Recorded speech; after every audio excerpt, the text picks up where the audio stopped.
Bye, Shira. Bye. See, I told you she was leaving me. This vlog is gonna be me and you. All the way from Washington, where I am still standing. We've been doing some more work on Sam Healy's studio, wrapping up some filming. We're gonna spend Shabbat playing some games and just hanging out with some friends, getting some new games to the table. And then I'm flying back to Florida, driving up to Kentucky, stopping by in Maryland, and ending, hopefully, if this travel goes as planned, in Cleveland. And I was trying to think about what I wanted to do for this vlog. It's just us, and whoever else we run into in the process, but at the heart of it, it's just us. And so I thought I'd cover two topics, because I like covering stories, or narrowing into discussions. So here's gonna be the two discussions I wanna have over the course of the next week, in different locations, as we traverse the country. I wanna talk about 5 lessons I've learned while crossing the country. I've been a wedding videographer and photographer for the past 8-9 years, and I've been on the road for the majority of my 20s, and I've picked up some skills along the way. So we're gonna talk about that. And then secondly, we're going to go through the gear that we're currently using to vlog. Vlogging is a bit of a different project, and we've had to experiment a bit with the audio, the video, the lens, everything we have on the road with us. But ultimately, just like always, I want to share the journey with you. So, let's get on the road. Let's head back to the airport as the smoke is slowly settling in here in Washington. And let's fly to Florida, where tropical storms are threatening to delay my flight. This is gonna be a bit of an adventure. And of course, let's start with lesson number 1 that I've learned from being on the road. And that's going to be embrace the chaos. There's no way to know or plan or have everything go perfectly. Chaos is going to happen. It's the nature of life, and often, I would argue almost always, makes the best stories along the way. What are the memories you want to have when you're on the road? They're the ones where things go wrong and you solve the problem. They're the ones where you had to stop by a local convenience store and run in to buy, I don't know, a bottle of water, 3 toothpicks, and a lighter. There's no telling what you needed it for, but at the time, it was important. You have to be willing to lean into the unknown. Identify it as part of what makes the journey worth it. Because if you spend your time worried, stressed, planning everything to a T, and overwhelmed by the fact that nothing's quite going as planned, you'll miss the whole point of the trip, the adventure that you're on, the story that you're telling the people that you're meeting along the way. The whole point to this is the experience. And that's the other part of it, really. The knowledge, the identification, the confidence that comes from understanding that whatever it is, whatever happens, as long as you embrace the chaos, find and start working on a solution, and continue to move forward, the trip is going to be an experience, whatever the case. Whatever happened, good or bad, whatever went as planned or chaotically didn't. So I am about to hit the road. It is currently midnight, approaching 1 a.m. My flight is at 6 a.m. Sam Healy? Yes, sir. It has been an absolute pleasure. Thank you for coming Jess, by. It has been incredible. We just finished up a gameplay of Legend Academy. Yep. Now, Sam, you were telling me that you saw some news reports this afternoon? Yeah. What, normal Florida weather. Okay. Welcome back. Yeah. They're going to welcome you in with some high winds and some rain. And There's some tropical storms heading our way, and so far my flight hasn't been delayed, but it certainly might be. Mr. Paul Bunyan in the back here. Yeah. Say hi to the Tommy camera. Rice, nice to meet you. The bad thing is he's here in Washington where there are wildfires. Yeah. The air quality's terrible, and he's flying into a storm at midnight and tomorrow. It'll be fine. That's the plan. Tommy, I know I just thrust you into this. This is part of the vlog. You just got done playing Legend Academy with us. Yeah. We were hanging out, playing some games with you all afternoon. You're also an author. Yes, yeah. The book called The Lock, L-O-K, not C-K, L-O-K. The best way to see it is on Amazon. It's a very different little high diesel punk. High diesel if you punk. want. Yeah, actually, so Comic Book Resources said it was like Lord of the Rings meets Star Wars meets Full Metal Alchemist. Yeah. So there's something to throw at you right there. You won Comic-Con's best novel? Yeah, LA Comic Con best book for indie publisher. So, it was pretty cool. Don't take my word for it. With that being said, I've talked to you about chaos here. It's time to hit the road to Florida, where, assuming that I arrive in one piece, we're going to go to lesson number 2, which is going to be about embracing the beauty that's around you. It's currently 5 a.m. I successfully made it to the airport, dropped off the rental car, got the last few videos we had to record done before hitting the road, edited and uploaded a top 10 with Sam Healy, made it through security, and now I'm just waiting for the flight to take off in about an hour. Now, I not only want to talk about the things that I've learned while traveling on the road for the past 8 years of my career, I also want to highlight the gear that I've been using and the stuff that I've discovered along the way. That's going to include the camera we vlog on right here, the gear that I use professionally for the Quackalope studio, the tripods, the mounts, the audio, and even the camera bags that we're using to bring it with us on the road, because so many of these little elements work together to make my life and my job so much easier. As far as camera bags go, I really have 2 solutions that I've found along the way, one of which is a leather think tank bag that has been with me, I'd venture, on the better part of 6 years and barely has any wear on it at all. Oh. This satchel here is going to be what I do most of my professional work out of. It's big enough to carry a 70-200, 2 full-body DSLRs, and with lenses attached, along with a bunch of side pockets that give me the opportunity to do about anything I want. Now, I can't speak to the quality of all think tank products, but this was a specially made bag by a custom photographer named Lily Denon, I believe, and I absolutely love it. If I can find a link, I'll leave it down below along with the rest of my gear. If I can't, I can tell you this. This think tank product has cost them a lot of money because I haven't had to buy a new bag in a really long time. Now, the second solution I found is going to be the camera bag that I carry all of my vlogging gear in, and I wanted something that was lightweight, accessible, could fit everything I needed for a single grab and go, and also left my hands, shoulders, back free as much as possible. That's right, it's gonna be a fanny pack. This little bright yellow one from, looks like Heschel, logo is right down there, has been absolutely fantastic. It fits my Panasonic vlogging camera, my primary lens, which I'll show you here in just a moment, the Rode microphone, and the little mini tripod that I travel with into one neat little pouch. Now, it's very tight and very well contained, but this is all I really need to be on the road filming everything that you're seeing in these videos. Not only that, but one of the best parts about this bag is it neatly and comfortably tucks into the bag that I've already shown you. So with all my vlogging gear on hand, even in an airport like this, I can take everything, I can put it in a self-contained package, and then put it away into this bigger bag that I'm carrying along. It makes a really, really great self-contained unit where I can grab what I need, but always have everything with me in that larger carry-on. Now, you've probably also noticed that unlike our other vlogs so far, I'm not filming a ton of B-roll or stories or scenes cut to music. Instead, I'm experimenting with a series of, well, interspersed conversations from point to point to point. And honestly, that's because of the limitation that even gear hasn't been able to fix for me yet, and it's just my sheer bandwidth and capacity to film everything that's going on. If I want to enjoy the story we're telling and the process of producing these, it's really hard on my own to get all of that gorgeous B-roll footage if I'm also the one carrying all the luggage or always the one filming it, and if I don't have a subject to point the camera at. That's one of the things that Shira has been super helpful with and that I'm excited about as we journey on the road together more and more.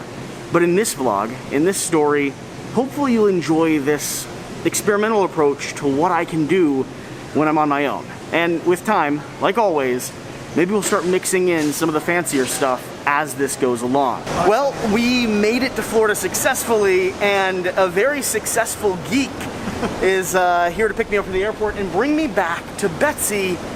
But the trip isn't over yet. We've got about 30 hours left of driving, moving up from Florida to Kentucky to Maryland to Cleveland. It's gonna be a little bit of a long road. Let's get packed up and take a break maybe. So, like I said, this vlog isn't gonna have a lot of B-roll interspersed, you know, among all the clips with fancy music. It will have me looking messier and messier as time goes on, and it's gonna be accompanied with all the individuals that help make this stuff happen. Successful Geek, this is, I think, the third time I've been able to rely on you to pick me up, have a couch that I could crash on, internet that I could use, a friend that I could play some board games with, and we met through Quackalope. Yep. Which is, for me, one of the coolest things about what we've been able to do here on the channel. So, whether it is Sam Healy out in Washington, Adam, or Successful Geek out here, I just doxed your first name, That's fine, out here in Florida, my grandparents up in Kentucky, you know, Jan in Maryland, or Alex in Cleveland. There's this whole little network that facilitates and genuinely makes being on the road like this sustainable, and not only that, actually bearable. Not only do I run around with a vlogging camera and set of gear, but in the big bag that I was showing you, I also carry around with me everything I need for a kind of makeshift Quackalope studio so that I can record and collaborate with people on the road. Now, I won't do a full studio breakdown in this video, but I do want to show you some high-end elements to give you a sense of what I'm working with when I'm traveling. The first of those is going to be my main professional camera. This is going to be the Panasonic S5, which I use for all my photo and video work when I'm traveling. I found these cameras are robust, do exactly what I need. They're full frame, so I get a lot of depth of field, and when it comes to a professional photography shoot, these are absolutely incredible. And on top of this little dead cat or doohickle you'll see here is gonna be the Rode shotgun, or Rode like mini shotgun. This is what I use for audio on the road. It's not always the cleanest, it does get some echo, but I just find that it works well. Along with that, I also need lighting gear and tripods to make up what I do. I've always worked with Manfrotto tripods. I really like this 190 Go system because it has these ratcheting heads and a fluid head on top. And then for lighting, I bring the GVM, which are lightweight, portable LED lights that do have some color control.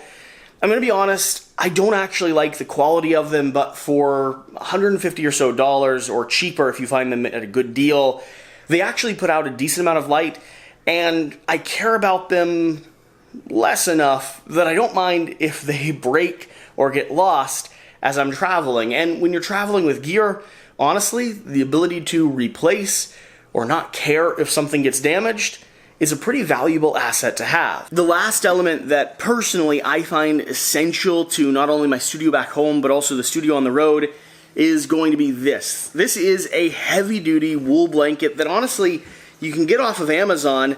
It's just one of those like military surplus blankets, but the nice thing about this is it's heavy enough that it weighs itself down, doesn't have or leave wrinkles, it's warm for cuddling up on a cold winter day, but it also diffuses the sound and covers up any play surface you have in front of us. So a folding table, a picnic bench, a dining room, everything can have a bit of a consistent look. And this is non-distracting, feels good to play on, and keeps the shot relatively stable. There you have it, my semi-professional studio. I'm sure we'll do a deep dive at some point in the future, but for now, it's a breakdown of the stuff I bring when I want to film on the road and still have it go on Quackalope, the main channel, and not be a vlog like this. Now we need to pack up the car. I have a pile of games and items and gear coming with me. We're going to say hello to Betsy for a second and then swing back up to Kentucky, where we have a very lonely dog. We have a set of grandparents. We have a few board games that have arrived at my dad's house. And most or more importantly, we're going to dive into point number 2, which, like I already said, find something beautiful. It sounds like a simple request, but I really, really want you to listen to this one. The world is an incredible place, and there's so much to experience and explore, from your own interests to just random things you have around you that you and other people with you might enjoy. I'm here at the Quackalope Botanical Gardens in Florida on my way home, and I've already taken about 45 minutes to walk around, and let me tell you, this place is mind-blowing. From balconies of trees to swamp and marshy land, cactuses growing as high as I stand, and bamboo forests that I've never seen like this before. This botanical garden is such a cool experience to be at, and I never would have had it if I didn't do lesson number 2, which is take a moment to seek out the beauty. Seek out what you didn't know existed in the space that you've traveled to. Or, like I am, somewhere along the way. Now, the main way I've approached this has been to stop at a certain point, to have a period of time I've dedicated to exploration, and to take a moment to just search at the location that I've arrived to. For instance, for here, I looked beautiful places near me and then searched botanical gardens specifically. I know what I like, I know what I enjoy, and this is absolutely incredible. But the same can be applied to you, even if you don't like nature. And if you thought that other bamboo forest was tight, this one is absolutely ridiculous. I now see where the mythology and lore comes from. I've never seen bamboo like this before, and it goes on from patch to patch to patch. But I was saying, it can even apply to you if you don't like nature. You see, you just need to know what you do like. Baseball stadiums, sports, race cars. What if you absolutely have a sweet spot in your heart for farming or local produce? What if you love vistas and mountain climbing or bike riding? Whatever it is, even board games, you can take a moment to pause and search and find what is unique about the area that you're in. Content creators that live around where you just traveled to, board game stores that are worth a visit, game nights or clubs that you could spend some time at. Listen, I'm not telling you you have to go out in a botanical garden like I have. What I am saying is that if you want to make the most of your trip and actually get value out of the experience you're pursuing, take a moment to find the beauty, however it is that you define that. And before we get too rushed, let's swing in to point number 3. Put your cell phone away already. And I know that's weird coming from me as a content creator, a photographer, a videographer, a vlogger now, but here's the reality of it. I don't like this getting in the way, and it does. And I know, probably better than most anyone, just how much this, which is my job, or my cell phone, which is my job, or the bane of my existence, keeps me from experiencing what's on the other side of the lens. You get so absorbed and distracted by it all that you miss this. You miss the opportunity to see the world around you. Because you'll not only miss the world around you, but the likelihood is you'll also miss the people who you traveled with. The gardener that I got a chance to talk with and take a ride with across the park, who was telling me about how it was his dream to come work here, and he waited for many, many years until a position opened. Those type of interactions with your friends, your family, and the people you meet along the way, if your cell phone's in front of your face or your camera's snapping photos, you'll miss the entire point of the area that you're at, the experience, the story that you're telling. If you will, take the advice of a professional photographer. The photos aren't going to be worth anything if you ignored the experience, and if these photos really are that important to you, hire someone to take them. Don't miss out on exactly why you're here. And so with that, it is time for me to hit the road again. I'm almost out of Florida, on my way to Kentucky. I've got about 10 hours ahead of me. This was a nice respite and break in the chaos of travel. And up there, I've got a pair of grandparents and an adorable little puppy to say hello to. And I think it's time for me to start talking to you about the camera that I'm using to film all of this. All right, we made it here. She's backing up to get away. Hi, Grandma. Hi, Jesse. Hi. We are picking up a puppy. I'm running, what, 10 hours behind schedule? about that. At the moment, is this zoomed out as far as it? No, it's not. About 10 hours behind schedule. I stopped about 2 hours outside of where my dad lives in Kentucky, Richmond, Kentucky. Slept a solid 8 hours in my car with the seat kind of straight up instead of leaning back because the car is packed full of board games and other travel things. We finally made it here. I got a video uploaded on the channel, and now it's time to pick up a little puppy and keep driving. What do you think, Grandma? Gotta put my tools away first. You have to put the tools away and turn on the electric fence, apparently. Come here. Are you so excited? Huh? Are you so excited to go back? Yeah? Did you have a good time at grandparents? Huh? Huh? Hi. How you doing?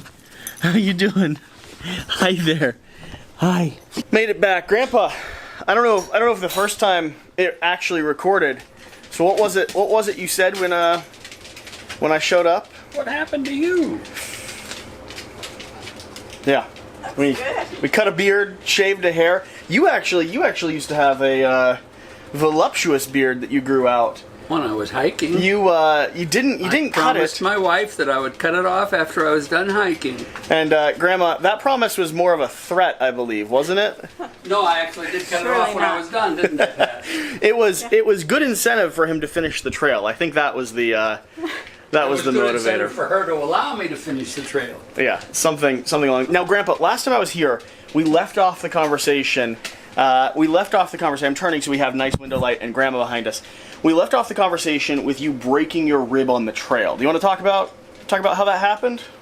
I don't know how it happened. I was looking at some really beautiful pink granite, and all of a sudden I felt I was going crashing down to the granite myself, and I cracked my head and got a big cut above my eyebrow and fell on something, and I cracked a rib. And I was waiting for you with tent site set up, our camping area where we were going to stay, and was just about to double back because you were maybe an hour or so later than you should have been, and then you come strolling up. Strolling up was sort of limping up a bit, I think. We took a little bit of time off the trail, I believe. Maybe about a week off the trail, and then you kept hiking. How far with a broken rib? Or a cracked rib, at least? Well, it was getting better, but we hiked from there to Katahdin, probably 250 miles. In a decent amount of pain, and, basically what he said to me was, there's nothing the doctor can do about it anyway, and we're in the middle of a hike. We have to continue. Let's just keep going. So, I want to finish this trail whether you do or not. Yeah, that's fair. We're about halfway through the trip. I just got here to my grandparents' house in Wilmore, Kentucky. I've got another 8 hours to get to Maryland, another 5 from there to get to Cleveland. And so far, everything is going reasonably well. I am behind schedule by about 8 hours. I did stop on the road about 2 hours outside of Kentucky to take a nap that turned into a full night's sleep in my car. Luckily for the little Kia that we have, Betsy is an awesome car to sleep in. For me. Most people would not enjoy it. That being said, I told you I was going to talk about the gear that I'm using on the road, and this is the camera that I use to vlog everything with. So right now, I'm actually using my my S5, or what is it? It is my S5 Panasonic, which is my professional camera that I showed you recently or earlier in the vlog, and this is going to be the little Panasonic Lumix G100. 4K mirrorless camera.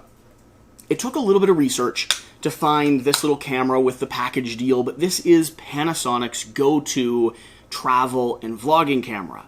And there's a few core features that make this probably one of the best value options in the business. The 3 core elements that make this camera so good at what it does, which is a really excellent vlogging camera, is first and foremost going to be this all-essential flip screen that allows you to frame up your shot, see exactly what you're getting as you're recording, and gives you a little bit of play or variability into it.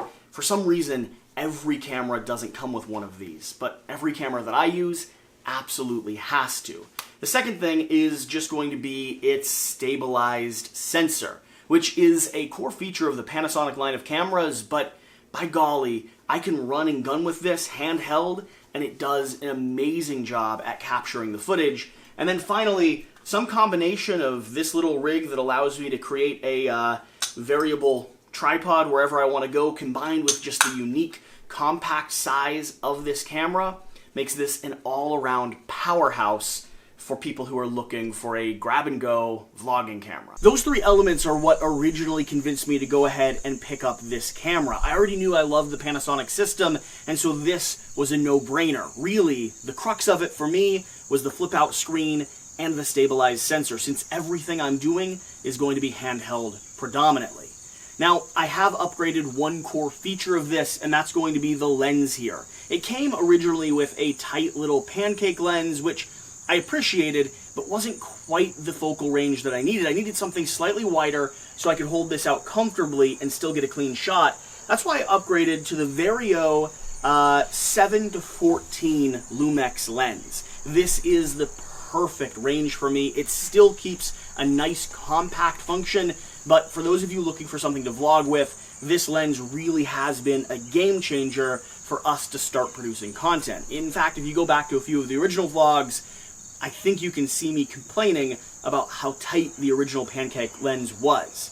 So that's what we have here. But there are two more things we need to cover. First off is going to be this bouncy little microphone up on top. And the second thing is going to be a few of the complaints or problems that I have with this, because while I do still entirely endorse it, I have been frustrated by a few of the features. Now, while I do highly recommend this, like I said, I do have a few core complaints of this little Lumix G100. First and foremost is going to be the pancake lens they send for you to originally work with. I think it requires an upgrade, and this upgrade is going to run in the range of $700 to $800 for a single lens. But glass holds its value very well, and it really does improve the versatility and versability. I don't know if either of those are words. Grandma, can we confirm? I got a solid wink. It really does improve what you can do with your camera along the way. I've also noticed that the start and stop function on this has a time delay, and I haven't personally figured out a good way to turn that off in the menu. That's frustrating to me because I just want it to start recording immediately, not give me a countdown as if I'm waiting for my camera to start when I'm vlogging. I also have become a little annoyed with these buttons on the front of this little tripod holster. They enable you to start and stop the camera from any position, as if you're holding it out, but I find that the position of them often leads to me clicking them when I pick up the tripod or when I'm trying to move it around. Instead of giving me a nice option to start recording, it gives me a frustrating reason to stop. Finally, the memory card, not uncommon in smaller cameras, is going to be attached down here in the battery bank, which makes it frustrating to take the memory card in and out when you have it on top of the tripod stand.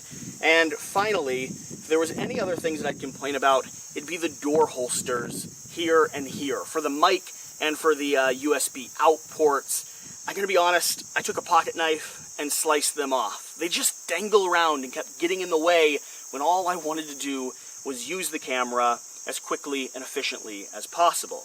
Other than that, this really is a charming piece of technology, and we're going to switch back to it as we head on our way to Maryland.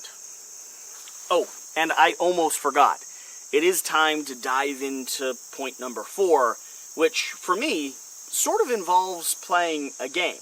There's two things that I've been highlighting on this vlog video. Well, a few things, but one of them, there's a little puppy that's all ready to go.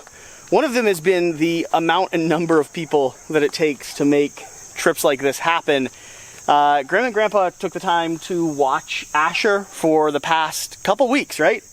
At least. While we've been on the road, going up to visit Sam Healy, traveling, and so these two are featured as, well, just part of the team that allows me to, like, Sport system. Pack my car full and travel. And I know a lot of you that watch these vlogs would be just that as well. You've been open and inviting to having us come visit and spend time and play games and have good meals. And so, thank you too. Love you both, and we'll see you again soon, I think. I hope. We love you too. See ya. And Ash, you ready? So it's that time. I am hitting the road, leaving my grandparents. We are ready to make it back home. Surprisingly enough, despite Shira's insistence that I don't know how to fit everything into the car, everything fit in, and I still have all the room in the world for this little pup. That being said, I was going to tell you about point number 4, if I could hold my fingers right. Point number 4, things I've learned while traveling. This one's going to be a thing that I have kind of developed, a game that I play while I'm on the road.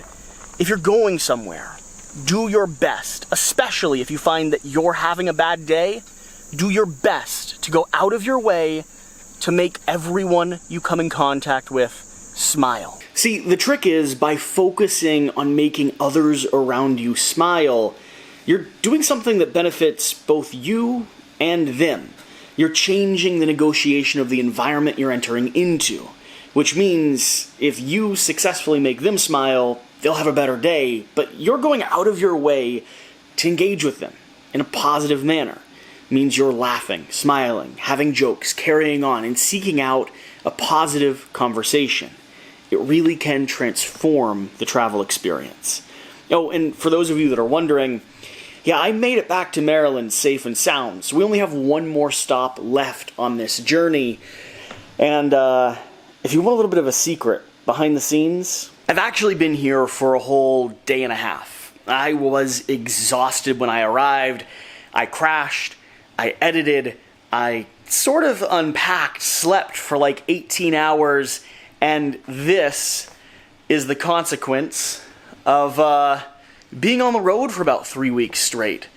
Let's just say we have a little bit of work to do. In fact, one of the most important lessons I've learned over the years is that despite all the fancy camera gear I've been showing you and talking to you about, it really doesn't require all that much to vlog, to tell your story, to capture and share what's going on in your life. You can use something as simple as a cell phone to capture, talk about, share, and start learning everything you need to know to tell a compelling story. And with that being said, there's been something I haven't told you yet. Well, I was convinced I had everything figured out. Someone else had plans for me. And all she had on hand wasn't a fancy vlogging camera, it was just her cell phone. So I'm not the greatest at just spontaneously talking to the camera and such, but this week without Jessie, well, so as you can tell by the title of the vlog, I left Jessie. I went back to Cleveland to work as a nurse for a couple of shifts, and he traversed back from Florida to Kentucky to Maryland, picking up my dog in Kentucky from his grandparents, and he had some contracts that he had to fulfill back in Maryland before coming to Ohio for the weekend. And I had to be back in Cleveland already for work, so I left him, and it's weird. Since I took off of working full-time in June, this was the first week that we had been apart for longer than a day. And while I survived the week, I definitely didn't enjoy it. I got a little bit into my head that our relationship wasn't as strong as it is. And it took a really good conversation with Jessie to kind of snap me out of it. And so now I'm in a much better place, but relationships sometimes go through things, and just communicating is important. I don't always reach out when I need to talk, and I'm learning to be better at that. And Jessie's learning how to read my cues and know when something's up. So I'm on my way to surprise Jessie. I'm at a Greyhound station. I decided very last minute to jump on a bus to Maryland. He was going to be up all night working, and we're going to be driving back to Cleveland today on Friday. And I didn't want him to do the drive alone, especially if he was tired. This way we can split the drive. So here's me being spontaneous and going to surprise him. Just arrived to Maryland, and I'm standing outside Jessie and Jan's house. Actually a little bit more excited to see my puppy that Jessie picked up from his grandparents in Kentucky this week than I am to see Jessie. That's the real reason I'm here, but we'll let Jessie think that it's him. Oh, hey! Where is he? Is he upstairs? I think he's sleeping. Yeah, he messaged the group that he's sleeping, but I came to drive him home. Oh. And see the pup. Thanks. Alright. Where are you, Jesse?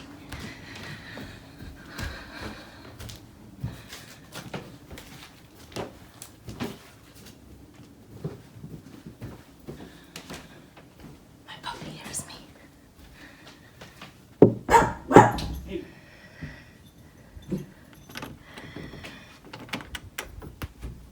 Hi. What are you doing here?